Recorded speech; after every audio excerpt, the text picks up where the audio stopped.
만성 피로, 정말 병일까? 현대인의 에너지 고갈 증후군. 아침에 일어나기가 힘들고 하루 종일 몸이 무겁고 피곤하다면, 밤에 충분히 잤는데도 피로가 풀리지 않는다면, 혹은 주말에 푹 쉬어도 월요일이 되면 다시 지친다면 이 영상을 끝까지 봐주세요.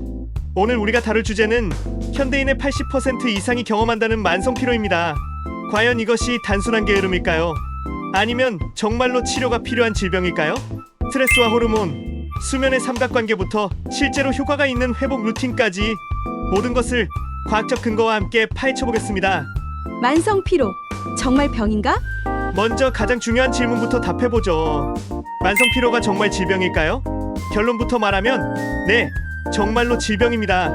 미국 질병통제예방센터 CDC에서는 만성 피로 증후군을 공식적인 질병으로 분류하고 있어요. 만성 피로 증후군은 최소 6개월 이상 다른 증상과 함께 지속되는 피로를 질병으로 명시하여 부르는 통칭이며, 과로로 인한 것이 아니고 통상 휴식으로 완화되지 않으며 다른 의학적 상태에 의한 것이 아닌 경우를 말합니다. 세계보건기구 WHO에서도 신경계 질병으로 분류하고 있을 정도로 심각한 질환이에요. 하지만 여기서 중요한 건 일반적인 피로와 만성 피로 증후군을 구분하는 것입니다. 단순히 피곤한 것과 의학적 치료가 필요한 만성 피로는 전혀 다른 개념이거든요. 원인은 알 수 없고 확실하게 드러나는 지속적이거나 재발성의 만성 피로로서 갑자기 시작된 피로를 그 발생 시기가 분명하게 확인되며 과로에 의해 생긴 것이 아니고 충분한 휴식으로도 회복되지 않는 경우가 진짜 만성 피로 증후군입니다. 현대인의 에너지 고갈, 그 뿌리를 찾아서. 그렇다면 왜 현대인들은 유독 만성 피로에 시달리게 된 걸까요?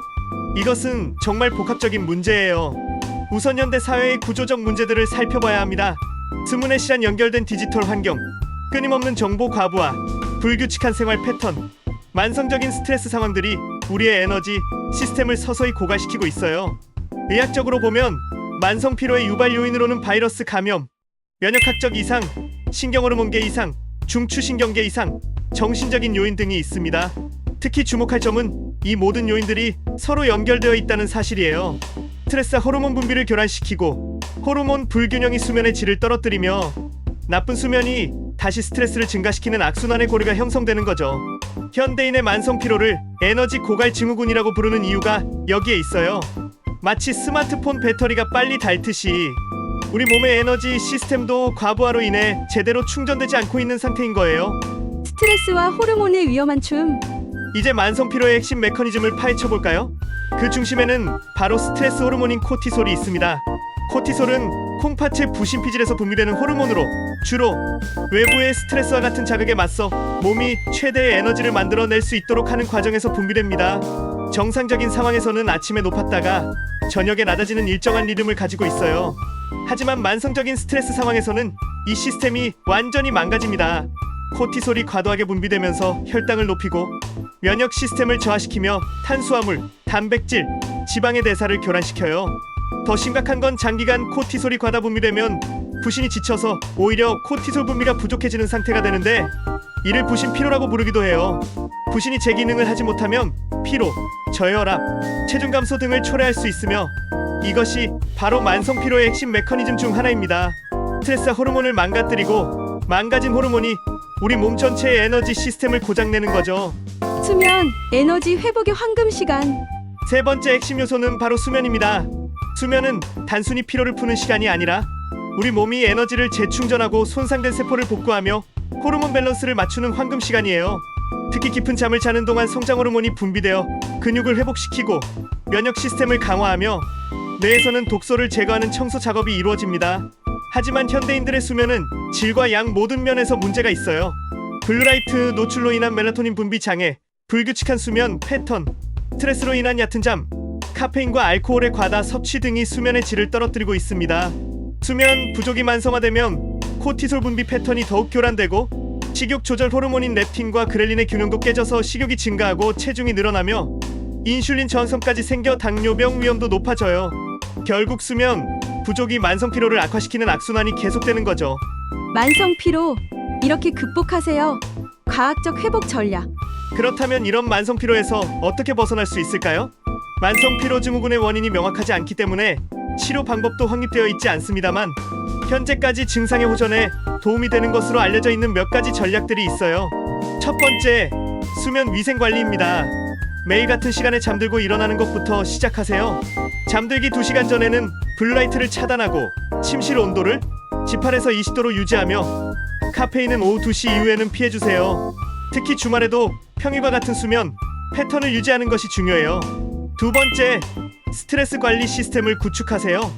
명상, 요가, 심호흡 같은 이완요법이 코티솔 수치를 정상화시키는데 도움이 됩니다. 하루 10분이라도 명상을 하거나 복식호흡을 통해 부교감신경을 활성화시켜보세요. 또한 스트레스의 근본 원인을 파악하고 해결하려는 노력도 필요해요. 세 번째, 점진적 운동요법입니다. 갑자기 강한 운동을 하면 오히려 피로가 증가할 수 있어요. 처음에는 가벼운 산책부터 시작해서 점차 강도를 높여가는 것이 좋습니다. 특히 유산소 운동은 심장 기능을 개선하고 스트레스를 줄이는데 효과적이에요. 네 번째, 영양 균형을 맞추세요. 비타민 B군, 철분, 마그네슘, 비타민 D 등의 결핍이 만성 피로와 관련이 있다는 연구들이 많아요. 균형 잡힌 식사와 함께 필요시 영양제 보충도 고려해보세요. 특히 오메가3, 지방산과 항산화 성분이 풍부한 음식들이 도움이 됩니다. 일상 속 에너지 관리 루틴. 이제 구체적인 실천 루틴을 만들어 보겠습니다. 아침 루틴부터 시작할게요. 기상 후 15분 이내에 햇빛을 쬐어 멜라토닌 분비를 정상화시키고 미지근한 물 한 잔으로 하루를 시작하세요. 가벼운 스트레칭으로 혈액순환을 촉진하고 영양가 있는 아침 식사로 혈당을 안정화시키는 것이 중요해요. 낮 시간 에너지 관리에서는 90분마다 5에서 10분씩 짧은 휴식을 취하는 것이 좋습니다. 이때 스마트폰을 보지 말고 창밖을 바라보거나 깊은 호흡을 해보세요. 점심 후에는 20분 정도의 파워냅을 고려해 볼 수 있지만 오후 3시 이후에는 피해야 해요. 저녁 루틴에서는 디지털 디톡스가 핵심입니다. 잠들기 2시간 전부터는 스마트폰, 컴퓨터, TV를 끄고 대신 책을 읽거나 가벼운 스트레칭, 명상을 해보세요. 따뜻한 목욕이나 허브차도 수면의 질을 높이는데 도움이 됩니다. 주말 회복 전략도 중요해요. 늦잠보다는 평일과 비슷한 시간에 일어나되 여유롭게 아침을 보내는 것이 좋습니다. 자연 속에서 산책하거나 좋아하는 취미 활동을 통해 진정한 휴식을 취해보세요. 언제 병원에 가야 할까? 하지만 이런 노력에도 불구하고 6개월 이상 지속적인 피로가 계속된다면 반드시 병원을 찾아야 합니다. 특히 다음과 같은 증상이 동반된다면 더욱 주의가 필요해요. 기억력이나 집중력 장애, 목이나 겨드랑이, 림프절 종창, 근육통, 다발성 관절통, 새로운 양상의 두통, 수면 후에도 개선되지 않는 피로감, 운동 후 24시간 이상 지속되는 불쾌감 등이 그것들입니다. 의사는 혈액 검사를 통해 갑상선 기능, 빈혈, 당뇨, 간 기능 등을 확인하고 필요에 따라 호르몬 검사나 수면다운 검사 등을 시행할 수 있어요. 때로는 우울증이나 불안장애 같은 정신건강 문제가 만성 피로의 원인일 수도 있으니 전문의와 상담하는 것이 중요합니다. 만성 피로와 함께 살아가는 지혜. 만성 피로 증후군은 완전히 치료되기 어려운 질환이기도 해요. 하지만 절망할 필요는 없습니다. 적절한 관리를 통해 충분히 일상생활을 영위할 수 있거든요. 가장 중요한 건 자신의 에너지 한계를 인정하고 그에 맞게 생활 패턴을 조정하는 거예요. 에너지를 은행 계좌처럼 생각해보세요. 매일 사용할 수 있는 에너지의 양이 제한되어 있다면 그것을 어떻게 효율적으로 사용할지 계획을 세워야 해요. 중요한 일에 우선순위를 두고 덜 중요한 일들은 과감히 포기하거나 다른 사람에게 도움을 요청하는 것도 필요합니다.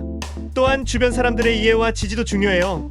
만성 피로는 눈에 보이지 않는 질환이라 주변에서 이해하기 어려워할 수 있지만 가족과 동료들에게 자신의 상황을 솔직하게 설명하고 도움을 구하는 것이 필요해요. 마무리 에너지 주권을 되찾아라. 만성 피로는 단순한 게으름이 아니라 현대 사회가 만들어낸 새로운 질병입니다. 하지만 포기할 이유는 전혀 없어요. 오늘 여러분께 소개한 과학적 근거에 바탕한 회복 전략들을 하나씩 실천해보세요. 수면, 위생관리, 스트레스 관리, 점진적 운동, 영양 균형 맞추기, 그리고 자신만의 에너지 관리 루틴 만들기까지요. 기억하세요. 변화는 하루아침에 일어나지 않습니다.